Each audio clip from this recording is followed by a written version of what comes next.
what I can't give.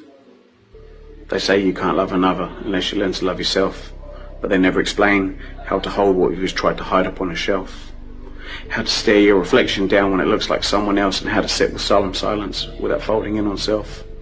I was taught to cope but not heal, taught to mask what I feel, to shake the hand but not the head, and never say what's real. So I learned to perform, to be polite, to charm, to keep the world at arm's length and wear a face of calm.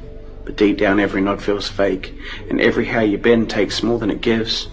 I smile like I mean it, but I'm just trying to live. Cause when the wells run dry, even kindness feels like theft. You reach out and I pull back, not to hurt you, to protect what I've got left.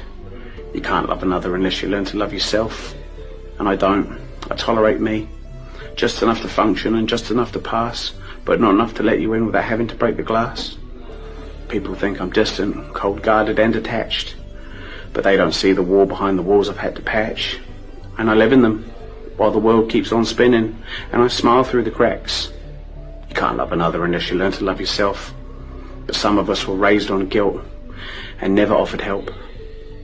So now when I speak, it comes out mistranslated, clipped and filtered through a voice that's moderated. But the world feels too loud, and I feel too small, and I never learned how to carry myself without preparing for a fall.